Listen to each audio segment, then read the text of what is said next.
Bonjour à tous et bienvenue chez License to Quilt. Je suis Lily, votre guide dans le patchwork américain. Longtemps est passé depuis que je vous ai plus fait un tutoriel inspiré par la cinématographie. Donc aujourd'hui, je vous propose un projet auquel j'y pense depuis au moins un an et je voulais le faire, il me tenait à cœur, mais bon, c'est aujourd'hui que ça arrive son tour.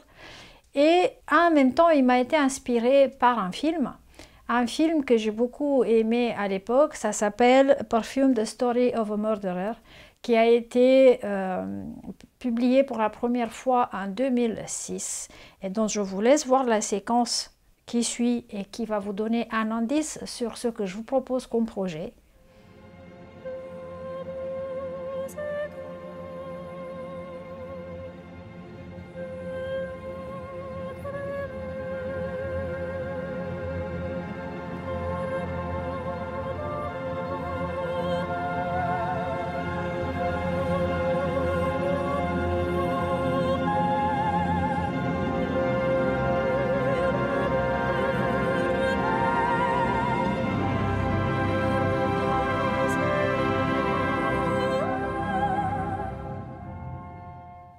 Parfum, l'histoire d'un meurtrier. Pour ceux qui ont vu le film, je n'ai pas besoin de m'expliquer. Pour ceux qui ne l'ont pas vu, voici un résumé en 30 secondes.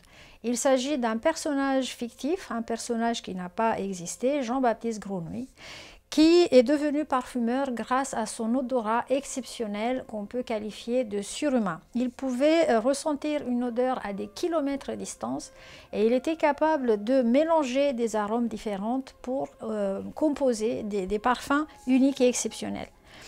La mort l'a suivi durant toute sa vie, qui fut brève d'ailleurs, car malheureusement, son génie s'est accompagné de la folie, une folie meurtrière. Jean-Baptiste était pris d'une obsession, celle de trouver un parfum mystique pour lequel il devait extraire l'odeur de 13 filles, vierges de préférence.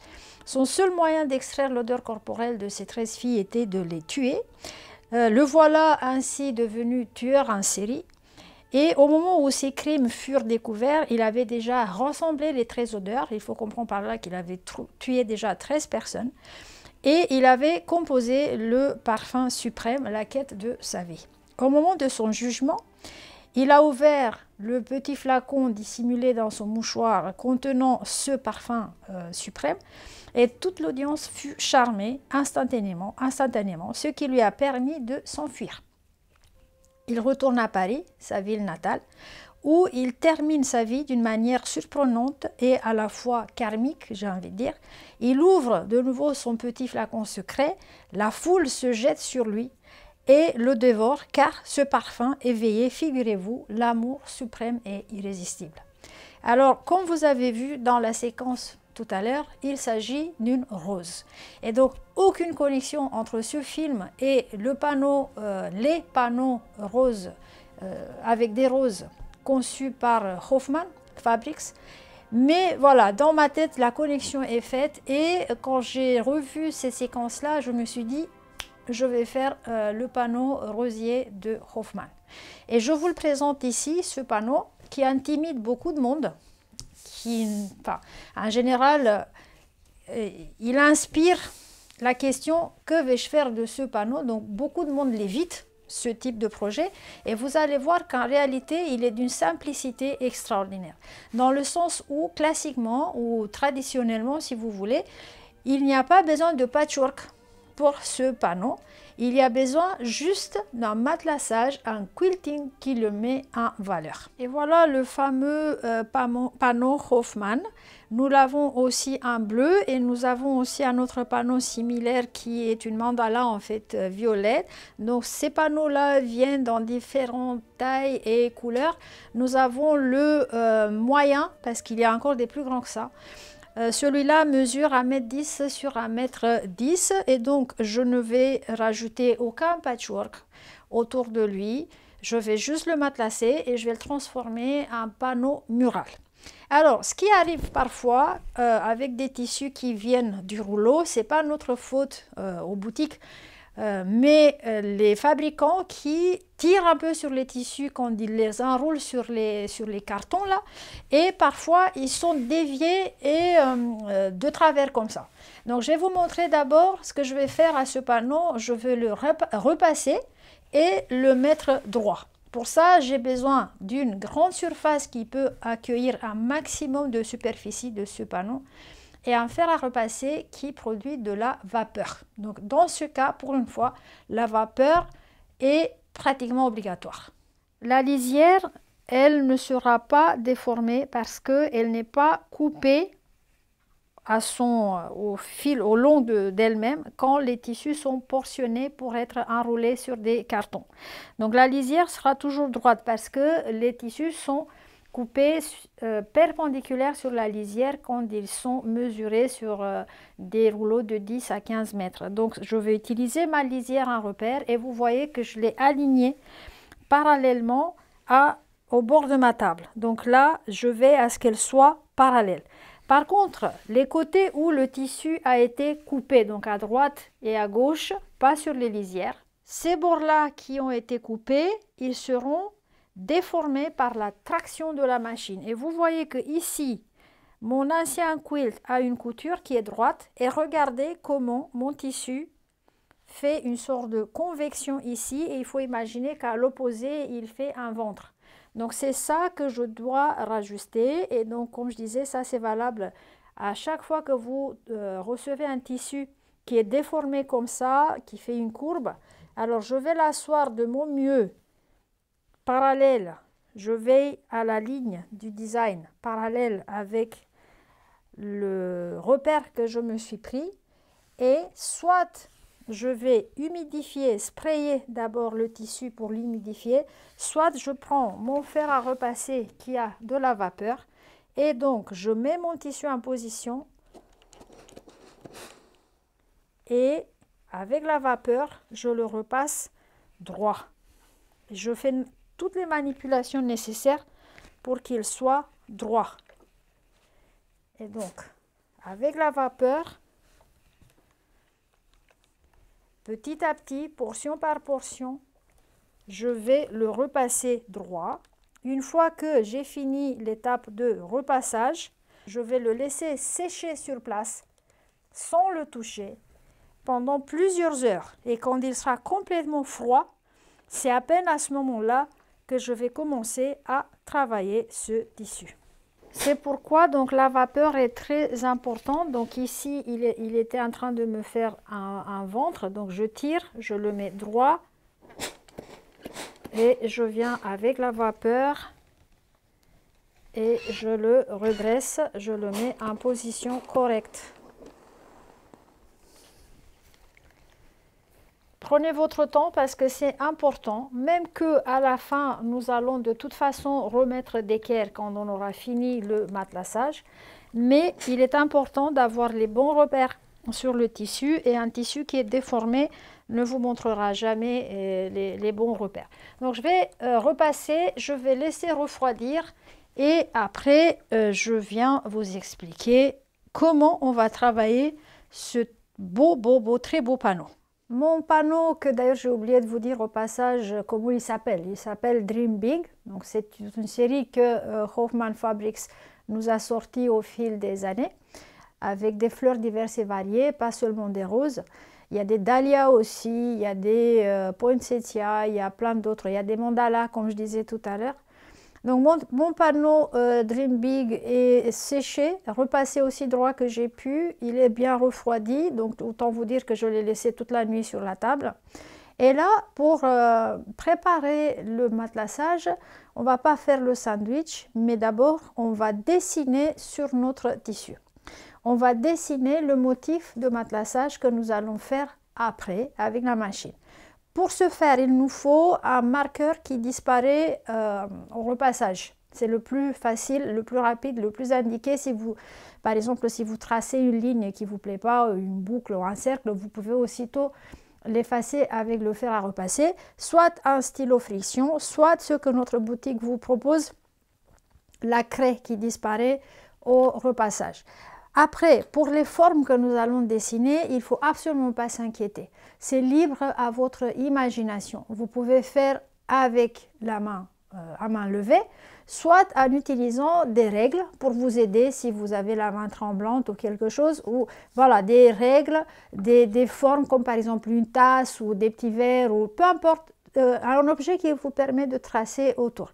Et donc nous allons remplir ce tableau avec des formes dessinées à la main et seulement après nous allons faire le sandwich et quand on ira au matelassage, on n'a qu'à suivre les lignes qu'on a tracées déjà sur notre panneau.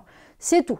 Alors, je vais vous montrer, je vais commencer et mon idée est, comme c'est une fleur, pour la sortir un peu en 3D, donc en 3 dimensions, je vais commencer par tracer le contour de chaque pétale et je vais faire 2 lignes sur chaque contour, comme ça chaque pétale sera évidenciée. Donc je vais vous montrer ça tout de suite. On voit déjà comme ça cette rose, à quel point elle est belle et réaliste avec ses pétales qui se détachent, on dirait, du tissu.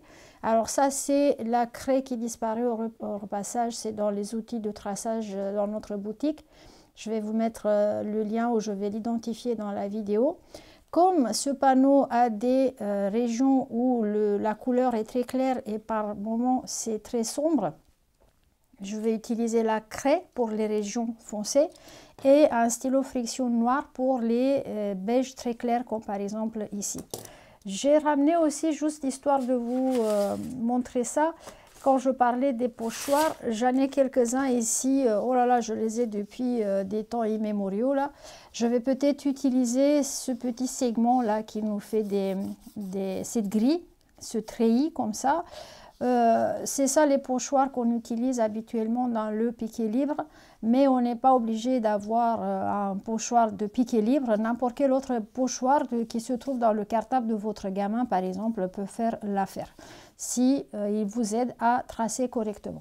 Bon, alors on va commencer comme je disais par déjà surligner les pétales. Cette craie se présente sous la forme d'un crayon qui a sa caisse ici pour le garder et vous allez voir il est aussi entouré d'une étiquette plastique. Je vous déconseille de l'enlever tout de suite parce que moi je l'ai fait et j'ai cassé la craie.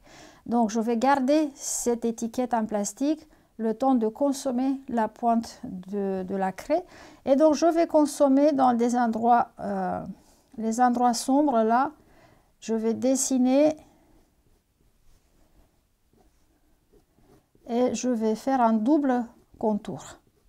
Il ne faut pas que ce soit parfaitement parce que de toute façon la machine à coudre ne suivra pas parfaitement votre dessin. C'est juste un guide pour que vous sachiez un peu par où aller. Et donc pour que ce soit plus facile, je vais d'abord faire le contour des pétales et c'est après que je vais commencer à remplir littéralement les pétales avec des designs différents, divers et variés. Il ne faut pas faire le même design partout. Donc cela va prendre sûrement un certain temps parce qu'il faut dessiner tout ça. Ça peut prendre un jour si vous êtes un dimanche et que vous vous mettez dessus. Ça peut très bien prendre 2-3 demi-journées si vous ne pouvez pas rester un jour d'affilée. Mais c'est pas grave parce que quand vous aurez dessiné tout ça, après au matelassage, ça ira très très vite. Et donc du coup, ça va vous aider et vous pouvez carrément mobiliser des gens de la famille pour vous aider à faire déjà rien que le contour des pétales. Ça serait pas mal. Et ça risque d'amuser beaucoup de monde. Vous voyez, donc c'est ça que je vais faire en gros. Ne vous inquiétez pas si il y aura des endroits où vous devrez passer plusieurs fois avec la machine à coudre. Parce que par exemple ici, il y a des contours qui se croisent et on dit toujours dans le piqué libre qu'on ne doit pas passer, on fait des motifs aérés ou on ne doit pas passer plusieurs fois au même endroit. Sauf exception. Et là, c'est une exception où vous avez le droit de sortir un peu des règles. Donc surtout au départ, on va accentuer les pétales. Vous pouvez faire un seul trait sur les pétales, c'est mon choix de faire deux. J'ai vu ça dans une photo de quelqu'un qui a déjà matelassé une rose comme ça. Elle avait fait deux contours et je trouve que ça rend bien dans le sens où après les pétales sont bien évidenciés. Il y a surtout beaucoup au centre où les pétales sont petites et rapprochées. Après, plus qu'on s'éloigne, c'est plus espacé. Donc, on n'aura pas beaucoup de contours à faire. C'est surtout au milieu que ça prendra un peu plus de temps. Bon, après, donc, moi, je vais continuer à faire ça, mais c'était pour vous exemplifier. Après, quand vous avez contouré et contourné vos pétales, vous commencez à remplir avec des motifs. Par exemple, ici, je vais faire que des cercles. Et donc, je me dessine juste quelques cercles comme ça, juste pour voir comment ça rend. Après, je vais les faire en piqué libre, hein. Ce n'est pas obligé de rester exactement sur ces traits-là. C'est juste un marquage pour moi, pour que je sache quel motif j'ai choisi pour cette zone, par exemple. Après, j'ai l'impression que ici, je pourrais faire quelque chose comme des rayonnements, comme ça. Donc, des va-et-vient avec la machine. Je vais me représenter cela comme ça. Voilà. Je pourrais faire, par exemple, ici, je prends une règle et je pourrais faire comme un échiquier.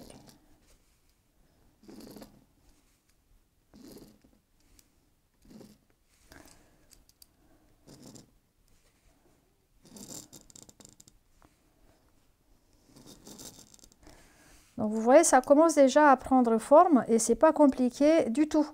Donc, je peux aussi prendre, par exemple, si je trouve ici dans mes pochoirs des motifs qui m'intéressent, par exemple, pour une longue pétale comme ça, je pourrais mettre un pochoir comme ça ici et puis faire un motif de ce genre. Et puis, je peux aussi changer de direction, comme ma pétale est plus longue, vous voyez, elle se continue jusque là, donc je vais déplacer mon pochoir. Je fais une pause à mi-chemin pour vous montrer un peu comment j'ai évidencié toutes mes pétales là, donc avec le double contour. Moi j'ai trouvé que c'est bien de faire le double contour. Après, si vous voulez faire plus, je sais pas moi, plus discret avec un seul trait sur le contour des pétales, vous êtes libre. Donc faites ce que vous voulez, ne vous inquiétez pas, ce que vous entendez, c'est mon chien, c'est pas moi qui respire comme ça. Donc du coup, j'ai terminé à contourer toutes mes pétales. J'ai rempli juste quelques-unes pour vous montrer un peu. Ici, je vais mettre des spirales. Ici, je vais faire, par exemple, juste des triangles comme ça. Donc c'est libre à vous de faire ce que vous voulez. Alors, ici, voilà les pétales. Vers la périphérie de notre panneau, le dessin lui-même s'estompe. Vous pouvez aussi estomper un peu votre contour. Moi, j'ai préféré le laisser quand même en double parce que je veux faire bien ressortir cette belle rose. Donc, pour faire tout ça, ça m'a pris quoi? 1 heure. J'avais dit une journée, mais non, en réalité, une fois qu'on dépasse le centre qui est très aggloméré, après, c'est beaucoup plus facile vers la périphérie. J'ai fini de dessiner, de tracer les motifs pour chaque pétale de ma rose. Et là, j'ai quelques petites choses à vous dire qui sont importantes à mes yeux. Ce panneau est l'une des rares occasions où je vais vous encourager de quilter serré. Je vous dis toujours aérer, laisser respirer le patch. Pas cette fois. Pourquoi? Parce que nous voulons individualiser chaque pétale de notre fleur. Et pour qu'elle soit individualisée, elle doit porter un design différent de sa voisine. Vous pouvez bien entendu, si vous ne voulez pas vous casser la tête avec des dessins sur tout ce panneau, sur chaque pétale, vous pouvez faire un seul quilting, par exemple avec la brodeuse. Mais alors là, toute la fleur sera pareille, votre quilt sera joli.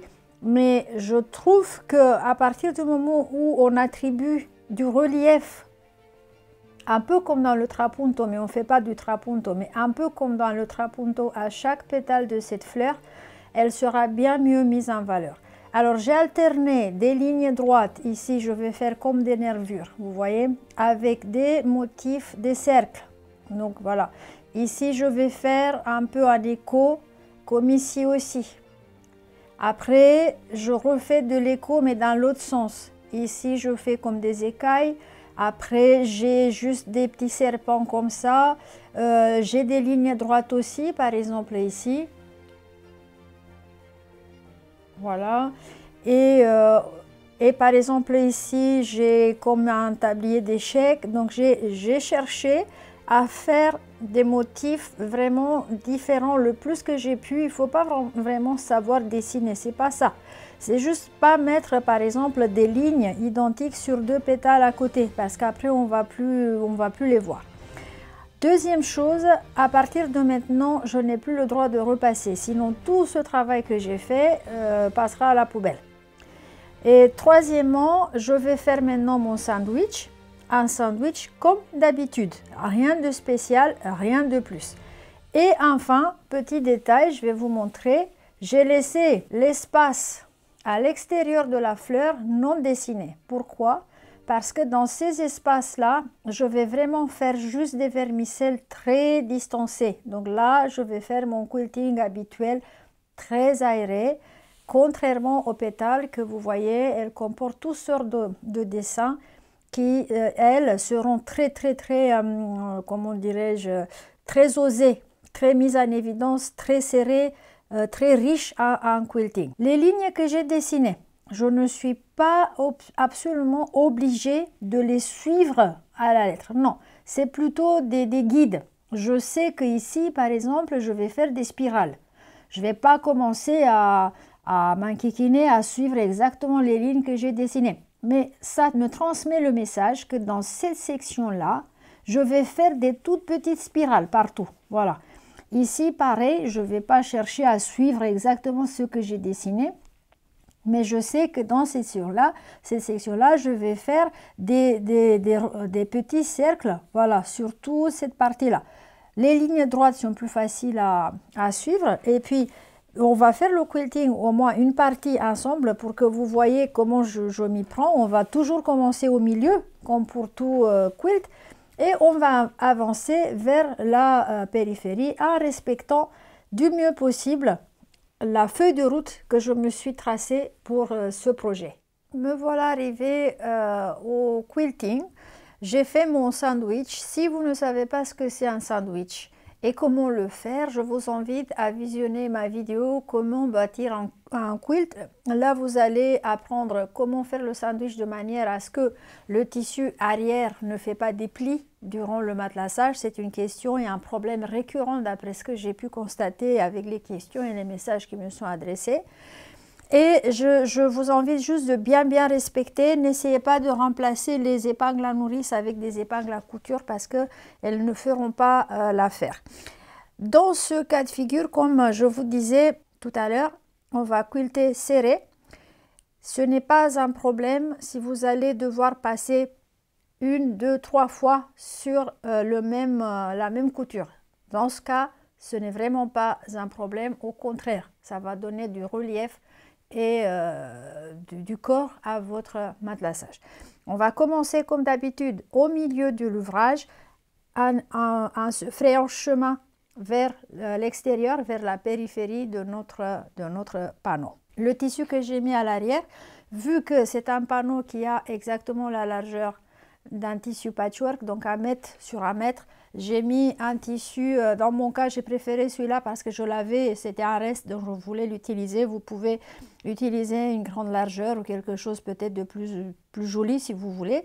Et j'ai juste aligné les lisières parce que la largeur est identique. En revanche, j'ai laissé un peu de réserve sur les extrémités là où le tissu arrière est coupé. Voilà, donc on va commencer le quilting. Nous allons commencer au point le plus central de notre rose. Pour moi, c'est ici. Donc, on va récapituler un peu comment on commence et comment on traite les nœuds parce que dans ce quilting, on sera peut-être amené à s'arrêter et recommencer souvent. Alors, je vais mettre mon aiguille dans un point. Je baisse avec la roulette l'aiguille. Je la soulève au son point maximum. Le pied de biche n'est pas baissé, n'est pas descendu. Quand je vois qu'elle recommence à baisser l'aiguille, j'arrête et je vais tirer sur le fil de la bobine, ce qui nous ramène le fil de la canette. Voilà. Je vais de nouveau planter mon aiguille exactement au même endroit. Là, je baisse le pied de biche et je commence. Prenez votre temps.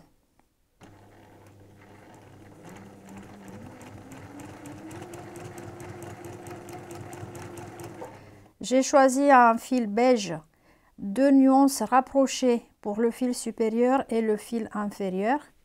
Donc là, j'ai toujours la queue, voilà.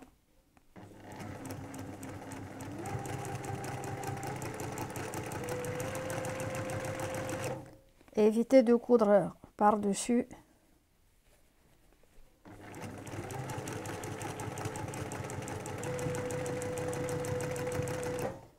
Comme je vous ai dit, ne vous sentez pas obligé de passer pile sur les traits, c'est juste un guide.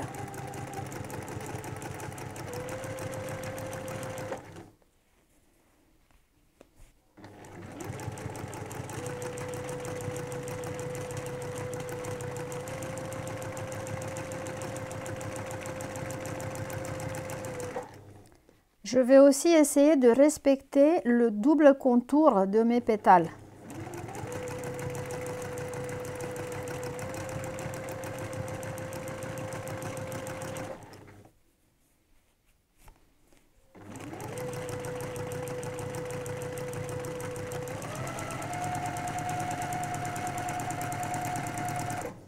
Donc avec ça, le milieu est fait. Et on pourra attaquer une autre région. Parfois, il faut soulever le pied de biche et pivoter. Comme c'est un petit projet, c'est pas un grand quilt, on peut faire ça facilement.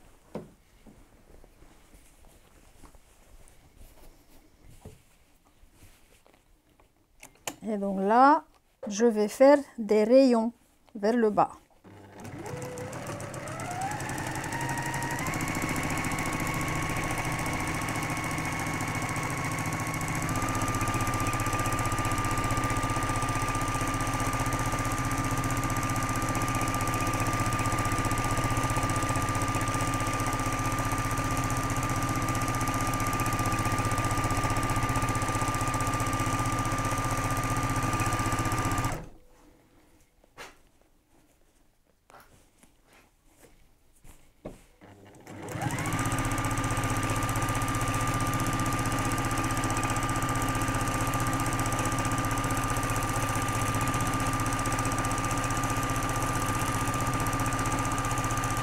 Et voilà, encore une pétale est faite. On va s'occuper de la queue maintenant. Avant de s'éloigner, on va traiter la queue. On va lui faire un nœud.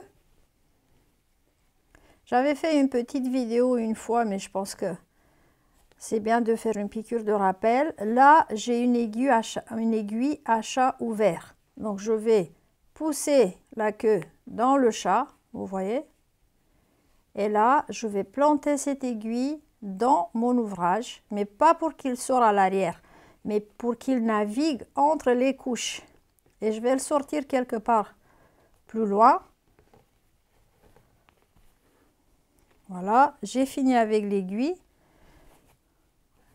Après, je tire un peu pour le pousser vers l'intérieur. Je coupe et voilà, ni vu ni connu. C'est comme ça qu'on va traiter les nœuds. Je disais que je vais essayer de respecter mes doubles contours. Donc là, je suis arrivée à un contour. Et donc, j'ai réfléchi un peu comment faire pour éviter de passer 5 fois sur la même ligne. On peut passer plusieurs fois, mais pas trop. Et donc, je vais commencer avec le contour extérieur.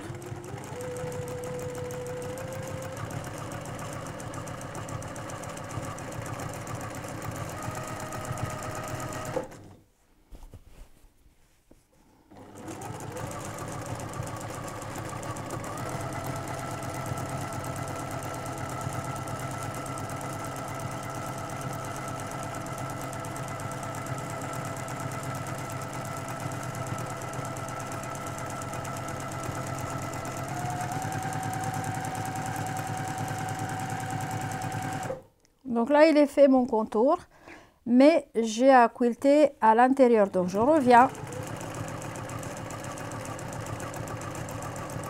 Et là, voilà, je rentre un peu et j'attaque mes lignes.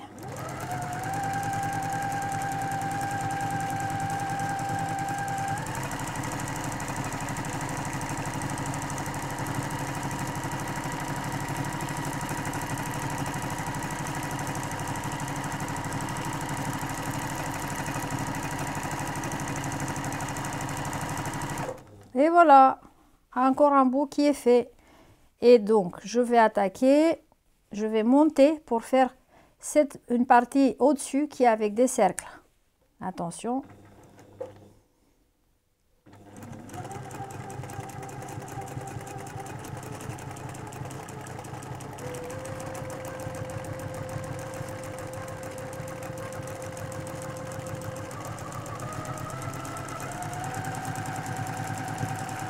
Voilà. Il faut faire doucement. On n'est pas au concours vitesse de qui fait le plus vite.